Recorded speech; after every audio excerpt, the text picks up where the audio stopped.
Perfect. Okay, I think we can get started here. So good morning, everyone, and welcome to Intergen's PropTech Breakfast Club series. We have two really exciting speakers today. But before I get started, I'd just like to give a quick shout out to our team and here as well, and our industry partner. So my name is Kyle Beckwart. I'm the venture lead. Khaled is our program director. Tony, our marketing manager. Emily, who's involved in community relations, and our fearless leader, Sandy Gilbert. She couldn't make it today, CEO of the company. I briefly want to introduce Josh, who is a senior associate with Colliers in the Occupier Services Division. And Josh, I'll hand it over to you to make introductions and tell them a little bit about yourself. Perfect. Thanks so much, Kyle. Good morning, everybody. Thanks for joining. I'm going to share my screen. I'll be brief. I won't bore everybody with slides and a long-winded speech, but I do want to introduce who we are here at Colliers. Many of you might be familiar with Colliers and what we do for a living, but I think it's important to identify our team of 7 is very unique. We're siloed into 3 categories where all we do is represent occupiers on the marketplace. That's tenants. We don't work on behalf of landlords. That's a completely different world. They're going through a world of hurt right now, as everybody can appreciate. We've aligned ourselves with the occupiers here in Calgary. Furthermore, we focus strictly on the suburban and beltline markets of Calgary. There's a sister team of mine that does the exact opposite. They focus on the 44 million square feet in downtown core. We focus on the 26 million square feet outside of the core, which means that our client mix is very dynamic. And you can see some of the names of our clients up on the slide that I presented here. I was mentioning this earlier on the call with the team at Intergen that Benevity has been a client of ours since they were, maybe 1,000 square feet at once upon a time. And we've grown them over the years, been fortunate to partner up with them as well as some of the other groups you see up here on the slide. And it's become more about helping our clients identify how they can use their real estate to attract and retain the best talent on the marketplace right now, because that's still a battle, finding the best to join your team and have them be a part of your team for the long run. So we've partnered up with individuals that help us partner with our clients to advise on workplace strategy. That's sort of a buzzword right now, but it's organizational design and effectiveness that ultimately at the end of the day relates to what is Office 2.0 going to look like. So if anybody on this call is interested in hearing more about what we're up to, what we're seeing, where are the boots on the ground in the trenches, I'd be happy to connect over coffee or a Zoom meeting or Teams, whatever it might be. My email address is just here at josh.sandu@colliers.ca. So without further ado, I would like to introduce, I'm just going to stop sharing here, and I'd like to introduce, I'm going to start off with Casey here, who is the CEO and co-founder of Virtuo. That's the smartest way to manage your home. He's run several homeowner focus-based businesses over the past 20 years, giving him firsthand view of how confusing and frustrating buying, moving into, and living in a home can be. He knew the industry needed big change, starting from his core belief that homes are the foundation of our lives. He's built a company that removes the stress of home ownership. Virtuo aims to make all aspects of home ownership seamless and stress-free. The key to offering a real, dedicated human concierge team to guide them through every step of their journey. Don't ask him to do the splits later on at this call, but he was an ex-gymnast who's limbering up again here through some yoga practice. But again, we won't ask you to do any to display your feats of strength there. Next, I want to introduce Chris Richer. He's a member of Brookfield Properties Development Executive Team, serving as the Senior Vice President of Alberta Homes. He's responsible for the management and strategic direction for all single multifamily residential construction in the province, leading Brookfield's team in the construction of nearly 1,000 homes annually for Albertans. Mr. Richer has over 20 years of executive leadership experience across multiple industries and has served in several private and charitable board positions. Prior to joining Brookfield, Mr. Richer was the president of AirSprint, Canada's largest operator of private aircraft, and served 8 years as a director and co-chair of Homefront, a leading force in the elimination of domestic violence in Calgary. Despite having accomplished all of that, he managed to find 350 hours of free time to build his own ski van. just a little interesting tidbit about Chris as well. So thank you very much. I'll turn it over to Kyle. Thanks for those intros, Josh. It's great to have you, Chris and Casey. So we have about 40 minutes for questions, and then we will jump into Q&A from the panel afterwards. If you have any questions, I encourage you to speak up or type it down in the text box below. And if you're comfortable, please try to keep your video on. It's always good to put a face to the name. All right, let's get into the questions. So Casey, kind of the most high-level question. How was Virtuo born? And tell us about the insight you had that really compelled you to start the company. And can you give us an example of how it all works? Yeah, for sure. I guess clarifying that we have not 40 minutes for questions, right? Because I'll rattle through this really quickly. Yeah. So how it was born and what compelled me. I guess there's two parts to that. There's like the cliche founder story of like, this is just a big relatable pain. Everybody on this call understands the pain. Everybody's been through it, buying, moving, selling, managing a home, maintaining a home, etc. So it's a very, very important place, foundation of our lives, we call it. And our biggest purchase and biggest asset, yet somehow in 2023, it's the least supported. So that's kind of one of those, like, it's just broken and it's compelling as far as, entrepreneurs go. So it's definitely a fragmented mess. And the worst part of all of it is, as we know, the move component. And we've all heard the stats. The latest one I heard was it's actually worse than going to prison, which I didn't know that one. So I like that one. I'm going to use that one more. I've never been to prison, but I imagine it's not great. So anyway, so that worst part of it all, obviously, is something that we happen to be experts in. That's our background. And so my co-founders and I, joke a little bit about how we were effectively building our MVP for 17 years. So it took us a little while to get to market, but we did it. And so, yeah, so effectively in my blood, in a way, grandparents immigrated from the Ukraine in the early 1900s. Grandfather bought a truck and started moving stuff. 75 years later, dad grew the company, and I met my two co-founders, and we built an executive relocation company. We were building out pretty complex, high touch, high trust programs for executives to relocate them all over the world. And it was extremely, disruptive for families and whatnot. And so we've been in this world for me since I was born, and those guys, I think 20 years. So we've seen the pain over and over and over again. So pretty deep in it. So I think that's probably the most compelling reason why it was born, and effectively we knew we had something that we could deliver for executives. Yet on the flip side, these everyday people moving across the street, moving was still so shitty and is worse than going to prison, apparently. So that's where obviously we were compelled to do something about it.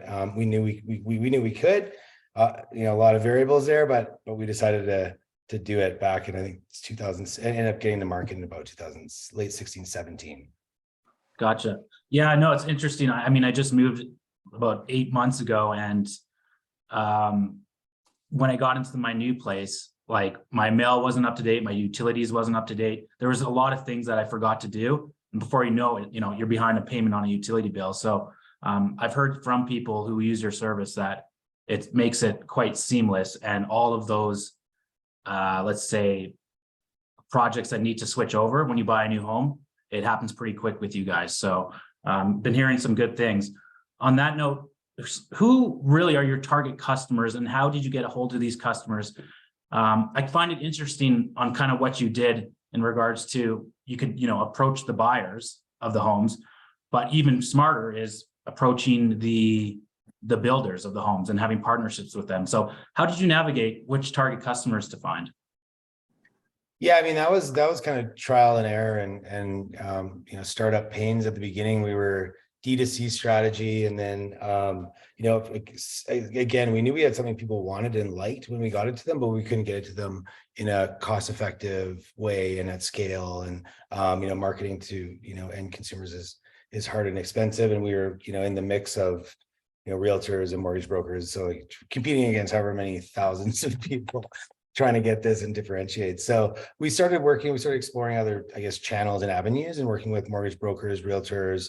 And then coincidentally, we had an article in the Herald talking about what we were doing, what we built. And it was actually the CEO of Brookfield, Adrian Foley, who reached out to us through our web lead, and it was like very early days. So we thought someone was messing with us in the office because we didn't get many leads. We Googled them. We're like, oh, wow, this is, so anyways, we ended up doing a deal with them, a pilot deal with them. Took, I don't know, Chris, maybe it took 4 years to do that deal or whatever it was, but just kidding. It was quick. So we did a deal with them, and then that just basically got some traction in the builder world. And that's effectively kind of where we landed and got the most traction. So, but, you know, on the flip side, like the builder is our core key partner in this, but our primary customer is still the end consumer. That's kind of why we're in this business. Back to that more kind of big relatable problem is that's why we get up in the morning. You know, I please Chris along the way, but the end goal is to effectively deliver great experiences to homeowners and solve that big problem. So they're our core, you know, end primary consumer who doesn't actually pay us. And then I guess an ideal, you know, customer would be someone like, you know, a partner on that side of things would be someone like, you know, Brookfield and Chris. And typically we're in the, you know, single family home, low rise homes, our sweet spot, building, you know, 200, 300, 400 homes a year at minimum, multiple regions. That'd be our sweet spot. Okay. And what has been your experience in the most prominent objection to adopting your technology or your product? I might want to ask Chris that one, but for us, no, like, I think it's the usual stuff on like the technology side, like selling, you know, B2B, you know, technology. It's scary, it's new, it's, you know, and you know, the primarily the home builder world is not their fault, but they're effectively the tools available are somewhat archaic in a way. So it's just challenging. And so we impact a lot of different departments. We have our, you know, the component of our experience, which is, you know, very important, where we're actually dealing with end consumers and engaging with them. So that becomes a pretty sensitive area. So you know, I think that's probably the biggest one of all of it, is just thinking, you know, builders thinking that they can want to do it themselves or can do it themselves, or we'll just do it ourselves.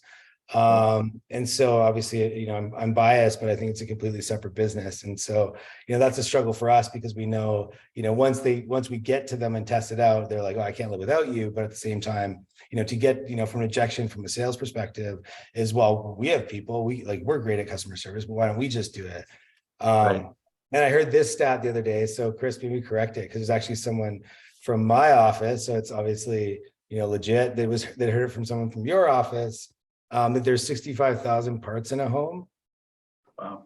Is that correct? I don't know. Anyway, I heard that, and it's like, well, so Chris and his team have to take those 65,000 parts and put them together perfectly, and then deliver that over and over and over again.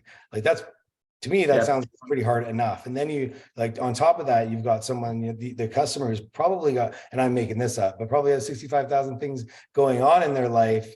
And that's the stuff that we deal with, right? It's all the extra stuff of, you know, buying a home is extremely exciting and awesome, until the next day when, you know, like you said, you don't have internet, and the day you move in and you forgot about the mail and blah, blah, blah, blah. Let's move on. You guys all know it. Interesting. So yeah, you've taken the company from a startup to a scale up in quite a short amount of time. You know, I just saw some stats. You're serving over 10,000 families, 30 building partners across the US and Canada, cash flowing business. What do you think were the winning conditions necessary to do this?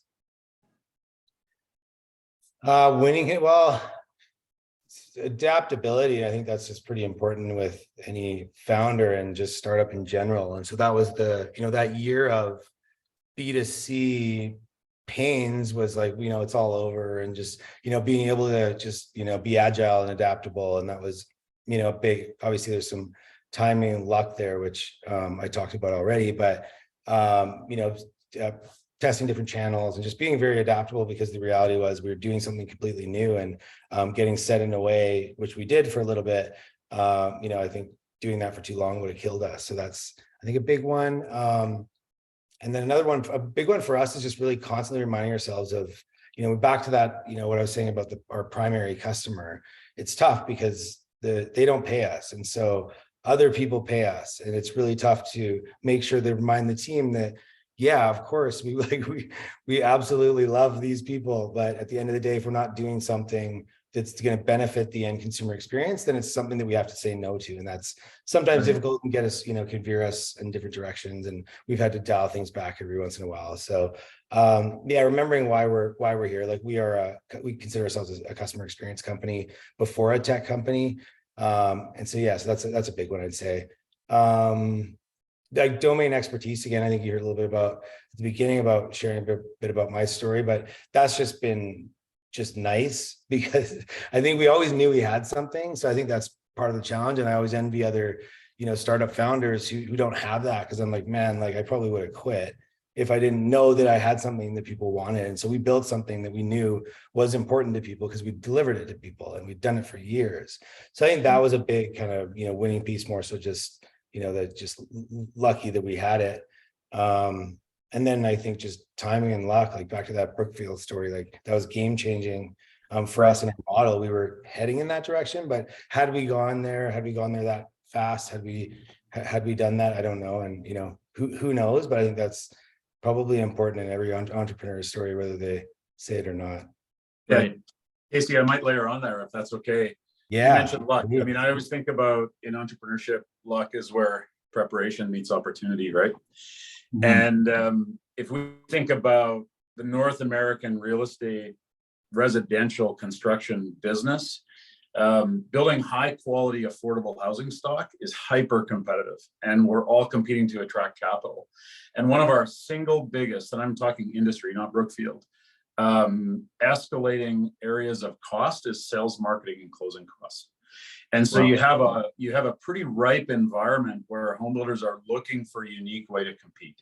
So what's the winning condition? We are all focused on how customer experience can create advocacy, and we can stretch the life cycle relationship of our customer so that we can get repeat buyers and referrals, which we hope will reduce our sales and marketing costs. So there's some really interesting strategic things in the landscape where you see a lot of the big production builders just really stretching and seeking for ways to expand the experience. So Virtuo comes along at a time where the alignment of value proposition is almost perfect. And it's really easy to look at what they do and say, it scares the crap. Like there must be a hamster wheel the size of Texas running in behind the Virtuo team based on how productive they are and how much they can get done. Like I could never, ever fathom organizing my team to do that, but the value they bring is perfectly aligned and works really well for a business. But I think it dovetails with some industry trends. And so the timing is really good. Yeah. And Chris, could you maybe go in a little more detail about how that partnership with Virtuo began and the benefits that came from it? I'm just curious more the story on how it kind of came to fruition. Well, our North American CEO, Adrian Foley, is relentless in terms of pursuing industry innovation and loves digital technology. So, I mean, I think he was probably up at 2 a.m. He's scouring the internet for new ways to push our business. And as Casey said, sent in a web lead form.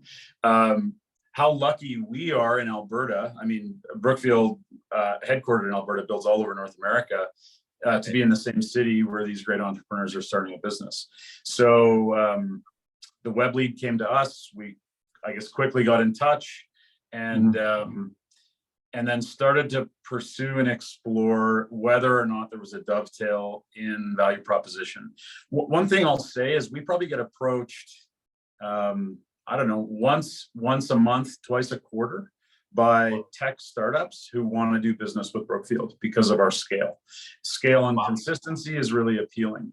I would suggest that Virtuo and maybe one other are the only ones who have been able to break through.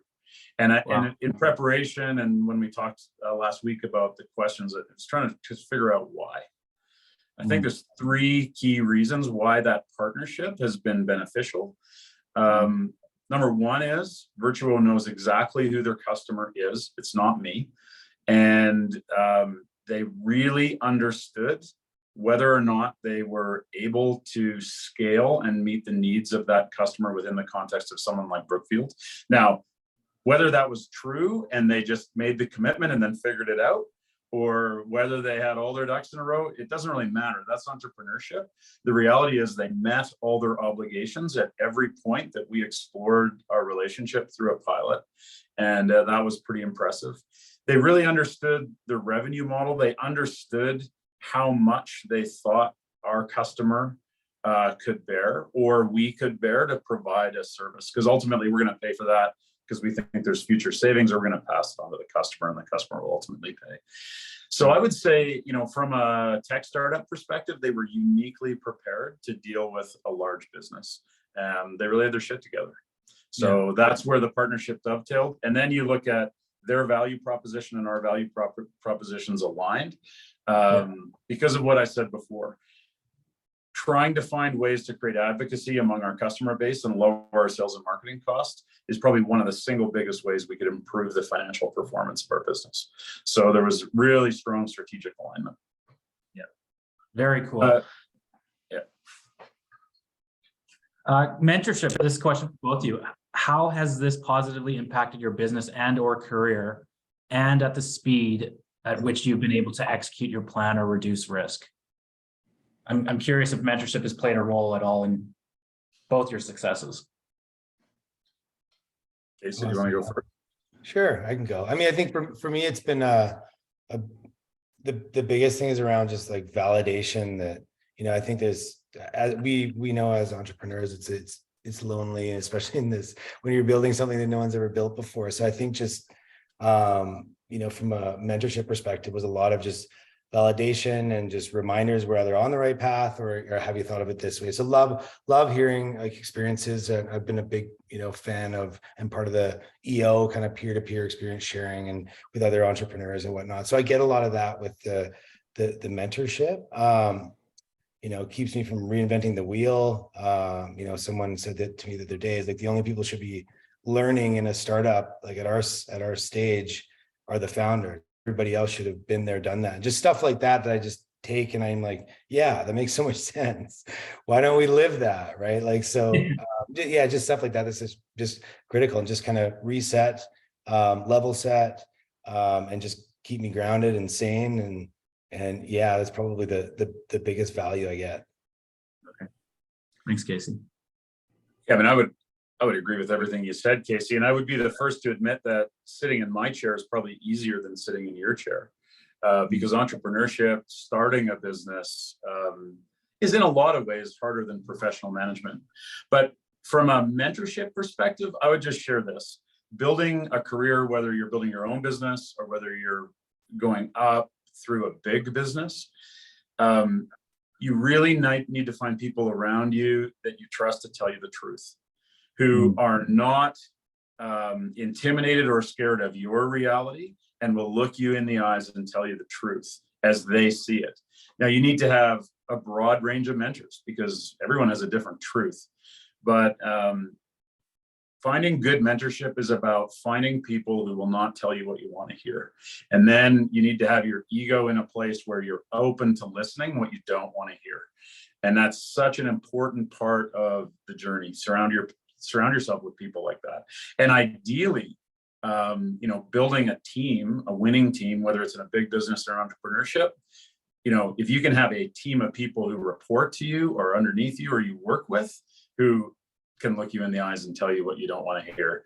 I mean, that's where gold is in terms of building a great team. But to start with, you need mentors who can do that for you. So for me, that's been the critical aspect of mentorship, is someone who can look you in the eyes and go, I think you're dead wrong about this. And you respect and trust them enough to listen and think critically about that advice. 100%. Kyle, I think you have a new mentor on the team here. Yeah, I think I got one. Let's go. Good stuff. You just volunteered. Yeah, coffee soon. Yeah. Casey, plans for expansion. What will it take? Oh, plans for expansion.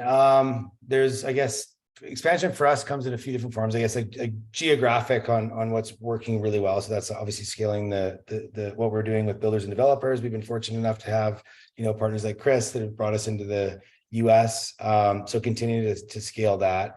And then there's I guess the opening up the new vertical. So the resale market is a big focus of ours for 2023 via, similar idea through mortgage lenders, mortgage providers, brokers, the real estate world, which we're just kind of tapping into right now. And yeah, so I guess what did it take? And I guess there's the other, like the service side of our model. So the membership model, effectively that's the once, post possession, that's becoming something in the home that, effectively people can't live without. So we're getting there, but that all involves a lot of, dedicated teams and the usual capital, product, great people, focused teams, seasoned people that can come in and support. So that's, we're in the midst of closing up a funding round and hiring some good people. So we're pretty excited about where we're going to take that very soon. Good stuff. Last question for both of you. What kind of help do you need from a group like ours here? And is there anything that we can do to kind of promote the business and grow with you guys? I mean, I just saw there's a bunch of homes by Brookfield and Rockland Park that are looking pretty nice, I gotta say. I was just gonna say, go to get a house in Rockland Park. Yeah, no, it's a beautiful location. And a lot of the Brookfield homes are looking pretty nice in there. So took a tour over there a few weeks ago, and yeah, you guys picked a good spot. I don't know how you found that spot or how long it took to get the permits and all that, but whoever found it, good, kudos. Yeah, so we bought that dirt 15 years ago, and the entitlement process took 7 years. So the land part of our business is about long-term bets, right? And some of them pay off, some of them don't. Rockland's really a treasure. But I'm going to play on what you guys just said. I'm a born and raised Albertan. I love and would always support entrepreneurship. And well, you might have been joking. That's actually what we need. We need to build a strong province. And strong provinces come from big businesses like Brookfield being headquartered here, but they also come from enthusiastic, smart entrepreneurs who like dig in and build their businesses and grow their businesses. And Casey and Nate are like, congratulations. You guys are an awesome example of Alberta innovation, growing a business in a province that's dynamic. We're kind of in the process of reinventing ourselves. We're attracting a lot of immigrants.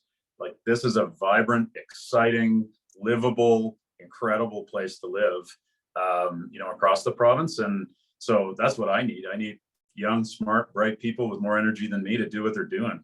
And anything I could do to help or support that, I would. And as you guys are successful, just keep one-upping on the real estate, move into that next bigger house. Yeah. Well, we need you and we need Intergen too. So appreciate it. Yeah. Perfect. Okay, so we'll move the questions over to the panel. Does anyone have any questions for Casey or Chris? You can type it in the box or preferably just speak up and ask the question. Hey, Casey, it's Cal here. A question for you on sales and marketing.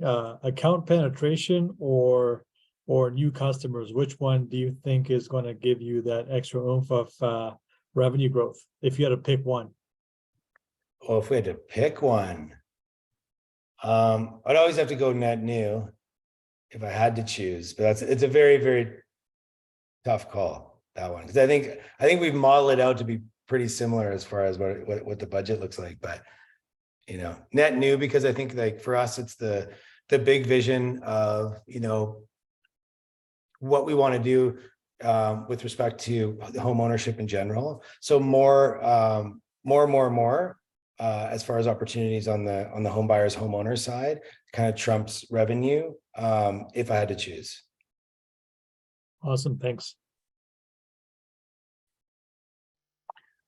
Chris, I have questions more around sort of my curiosity about maybe Brookfield's new developments in the next 1 to 2 years. I know like 6 or 7 communities being built right now or almost finishing, but is there any new communities in the Southwest or Northwest that you guys are eyeing up in terms of buying the land and getting the permits in place? Because it seems like it's a big project to, like you said, 14 years, right? So any new communities coming up? Well, we're kind of I would say we're in a position where we're shifting strategy. So we'll just speak Calgary specifically. We have 15 to 20 years of long-term land on our books already. And I would say, if you look at the overall effectiveness of our capital portfolio, that's probably a little on the long side. And what we'd actually like to do is shorten the turn times. So I would say we'd like to lower our total amount of capital invested, but actually increase the number of lots we control and build on. So we actually have some new communities coming on. We have an extension of Livingston in the north, which is coming on. And then we have Seton Ridge, which is south of Seton, kind of an extension of Riverstone. Incredible piece of dirt that actually cascades right down to the Bow River.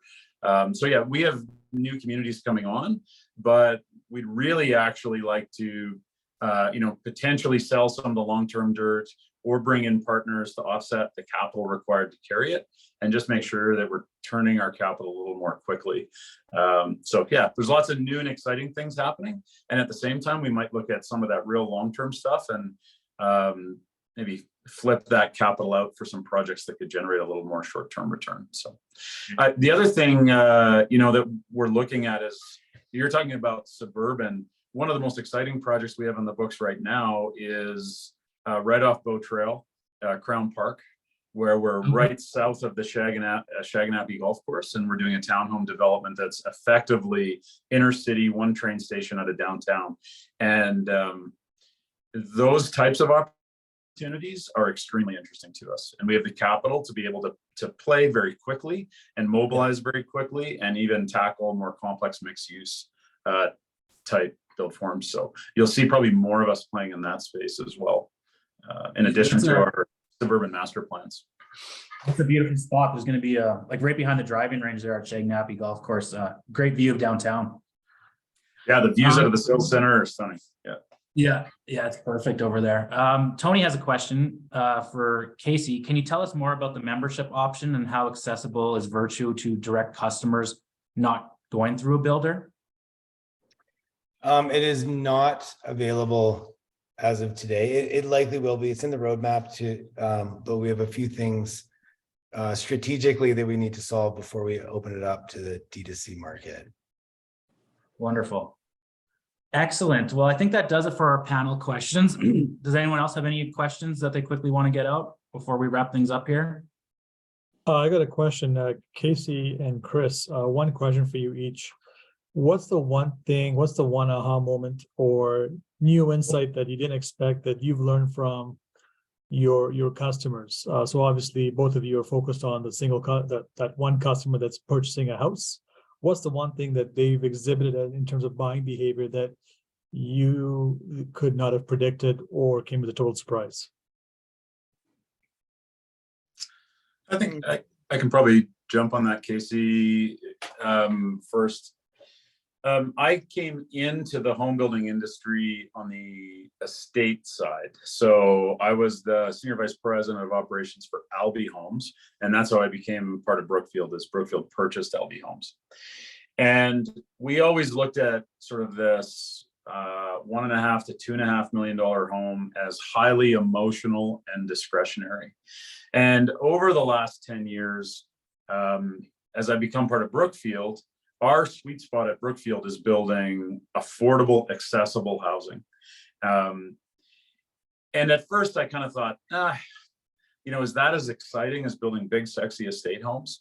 The reality or the surprise for me about the customer is that as you go down market and get into first-time home buyers, first-time Canadian home buyers, or new Canadian home buyers, the level of emotion, passion, and excitement actually increases. Their emotional investment in the home and how much they've invested to get to that point where they're buying the home, even if it's a one-bedroom condo or a semi-D, I would say it's higher.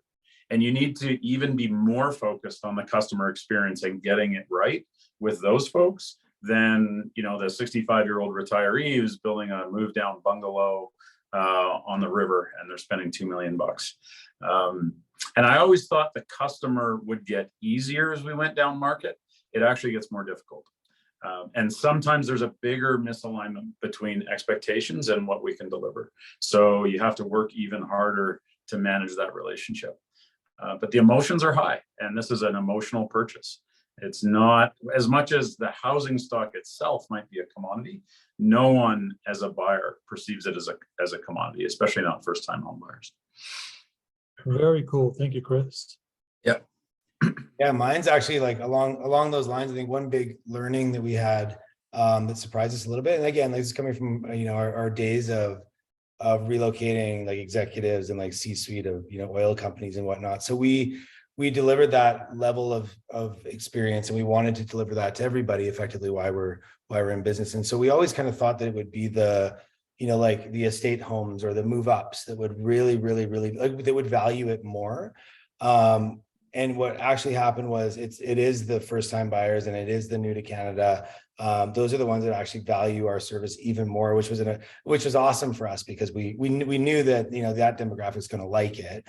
But I don't think we knew how powerful it was and how kind of, I guess, lost people were and on their own, especially if you're coming from another country, but as a first time buyer. So I think that was like a very pleasant, great thing that we learned unexpectedly. But a big one, because I think that's in hindsight, I'm like, yeah, I guess that makes sense. No one's helping them and they've never done it before. But so that was it. That was a good thing that we learned. Awesome.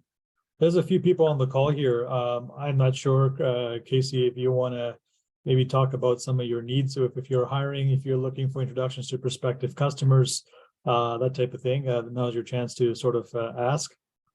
Yeah, I mean, we're always looking for great people. I think specifically right now, product managers, developers, building out our sales team. We just brought on a couple people, brought on a CFO recently, which is exciting. Concierge team, if you're obsessed about delivering amazing experiences, we always want to talk. Always looking for people. And then as far as introductions, I mean, obviously we have a lot of focus with larger scale builders. With that said, we do have a big objective in 2023 to open up that resale market through the real estate community and mortgage community. So if you do know high volume real estate teams, brokers, mortgage lenders on that side of things, I'd be interested to speak with them, kind of more of just a casual market research type conversations, and see what that looks like. Because we understand the pains are the same. We just have to figure out how best to position ourselves there. Thanks, Casey. I have a quick question for you, Casey, too. Let's just say I purchased a home next week and it happened to be a Brookfield home. Am I introduced to Virtuo at that moment? And I'm curious, how does the revenue model work? Like, what is the price I'm looking at in terms of, moving everything over? Is it a subscription model? Is it based on the amount of hours required to switch everything over? How does that, what's the cost? Yeah, and I love your questions because I know you're in the market to buy a home. We were talking about a Rockland Park home. So very direct. Like, what exactly? Yeah. Might as well. Let's get it out now. No, so we would get introduced as soon as that deal goes firm. Typically, you're kind of left on your own to start figuring things out. That's when we come in, all compliments of Brookfield. So Brookfield will pay us to get included on every deal, and then you'll be introduced to your concierge. You have your own dedicated human concierge. The app and the platform are obviously like helping you guide and giving you the visibility on all the tasks and whatnot. So that concierge is now going to take care of all of the things associated with moving for you and getting into that home. Making sure that you're sourcing and vetting and managing, service providers that you want. You might want to just rent a truck. You might want, you might be Chris, and you're going to get, put away service. We're going to put away your underwear, and they're going to unpack everything, and you have cleaners every day. So basically, we build out that plan for you, and that concierge will just go to work, make sure you don't miss anything, make sure your documentation's all sorted and all centralized in your file cabinet, getting you settled in, getting rid of your boxes, finding your boxes, blah, blah, blah. So all the things that consume about 40 hours of someone's time, just the coordination of moving, not actually packing or moving. We do all that for you. Yeah, so do you mind if I just layer real quick onto that? Yeah. So currently it costs Brookfield Homes. So just first imagine that we have communities which built Rockland Park, and Brookfield Homes is a customer of communities. We also have other builder partners. Okay, we build about 40% of the homes in Rockland. And then we have other partners like Morrison and Cedar Glen and Homes by Abbey, who also participate and buy lots from us. Okay. It costs us $4,500 to $7,500, depending on segment, to find one customer. Okay, that would be like the attributable sales and marketing costs per agreement that we write. Rothland Park is unique in that our communities team actually engaged with Virtuo and said, on a community level, we are going to provide Virtuo to every customer of the community, where prior to Rothland Park, it was actually a builder initiative. So how can I leverage Virtuo to enhance my overall customer experience and try to build advocacy? Rothland Park is unique in that we were actually able internally to sell the value proposition to our communities team. And so regardless of what builder you buy with in Rothland Park, you get a baseline Virtuo experience. And we've been running that for what, about 3 quarters now, Casey, as a pilot. Yeah, and I would say looking to grow that across the portfolio, because we believe that it's an effective use of funds that helps offset that sales and marketing cost. We're working on some pretty cool stuff there, Kyle. So buy that house and you'll get a great experience. Yeah. I just gotta make some variable rates. Maybe slow down this year. Not locked in. So Don't worry about the rates. Yeah, see, it's gonna be 10%. I hope before the end of the year. It's freaking out a little. Yeah. Kyle, we've got a couple of questions in the Yeah. chat. Yeah. I'm going to ask Brenda to unmute herself and maybe ask the question directly. Sure. My question is, I think the model is fantastic. I looked at it and I thought, wow, you're taking the pain point out for the customer, whether it's a new home and potentially you're talking about getting into resale. So I really like it, like full circle concierge, white glove service. I think that's fantastic. Part of your strength will be in making sure that you obviously deliver to the standard that you're expecting. And so now basically you're going to be accumulating different service offerings. And my question was related to how difficult is that for you to attract and create those kind of partnerships necessary to deliver the kind of customer experience you're talking about? Has that been difficult? As far as bringing on partnerships to support? Yeah, well, in each one of those individual lines, because I'm assuming you're not bringing in all employees, you're actually partnering with other services to do the moving or the unpacking and all that kind of stuff. So you're subbing out those pieces of the business. Yeah, exactly. We would coordinate that. So the core experience is the concierge experience. And so we built how we kind of scale the supply and onboard supply is quite unique with how we built the platform and the flexibility of how we can pull people in. So and part of it is how we can actually build supply on demand in a way. So we obviously have our core services that everybody's going to have there, obviously we, movers and cleaners and junk removal and landscapers and whatnot, but we get some interesting requests with respect to, especially post-possession, where we had, a nanny or pest control service. And so that gives us an opportunity now where we can, and that, the end user is talking to a human. So they're not, this homeowner is not expecting us to have it loaded up, like, full supply ready to rock. So that's like us, we find, we source it, and then we deliver a great experience. And now it's an opportunity for us to build up supply. We think if there's enough demand there from other homeowners as well. So the models, like the human-led models actually given us the ability to scale the supply in a much more unique way than a traditional marketplace company, I guess. And as far as, did that answer your question?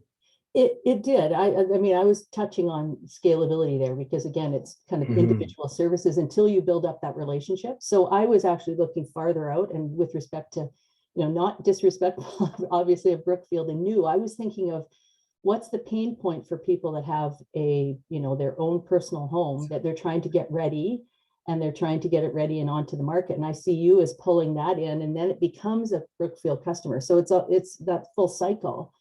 And really developing that expertise in that area is what I was kind of ideating about.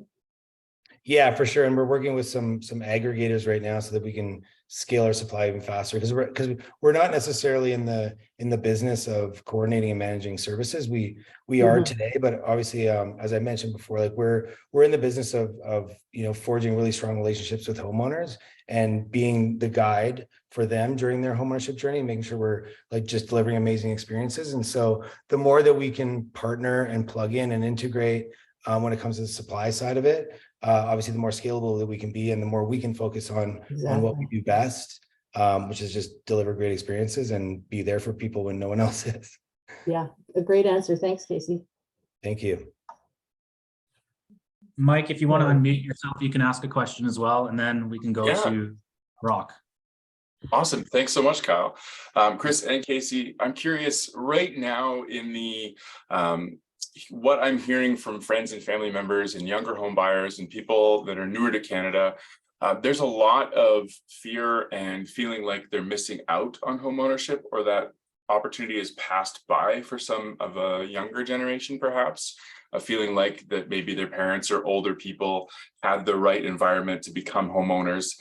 How are you finding that we can interact as a community or engage with Calgarians to provide a little bit more hope in the culture of home ownership memes popping up all over the internet saying that that's out of touch or they're going to be renting forever?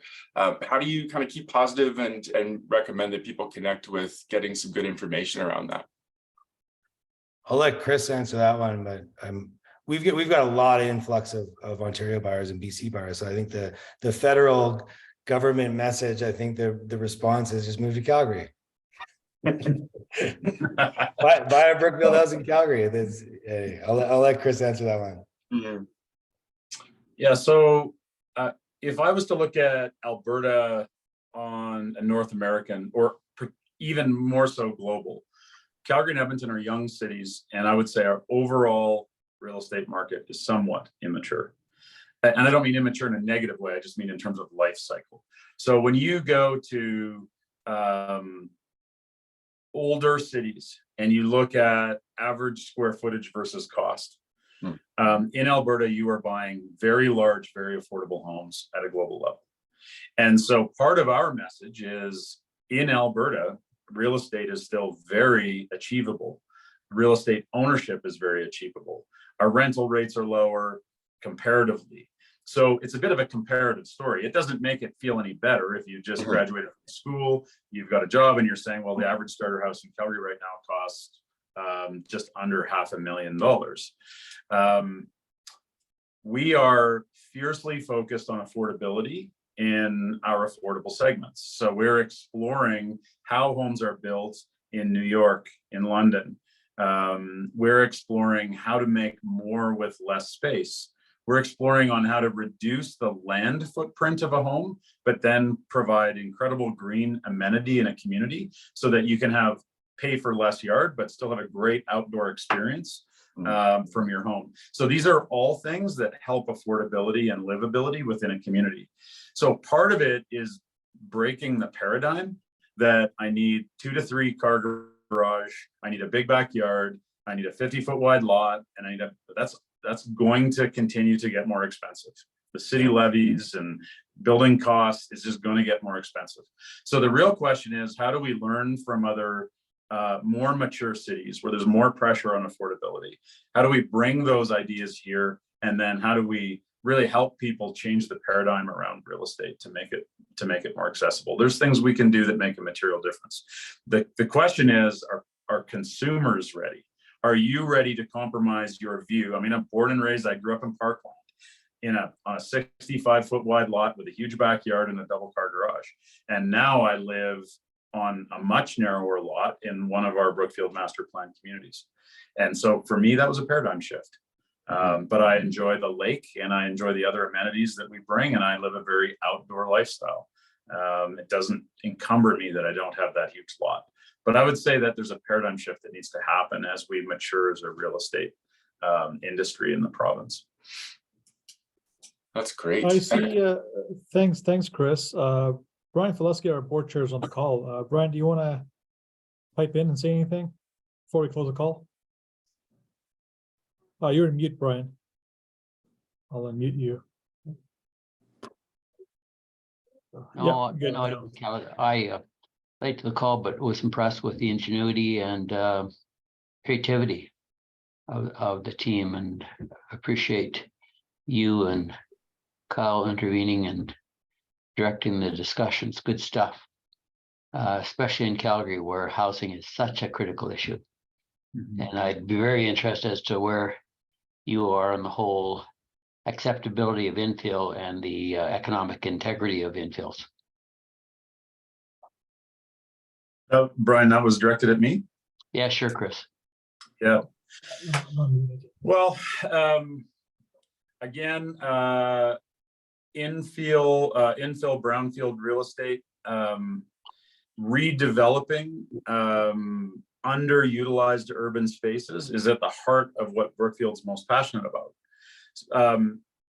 Now, the counterpoint to that is developing suburban farmland is the most efficient way to bring affordable housing stock to the province.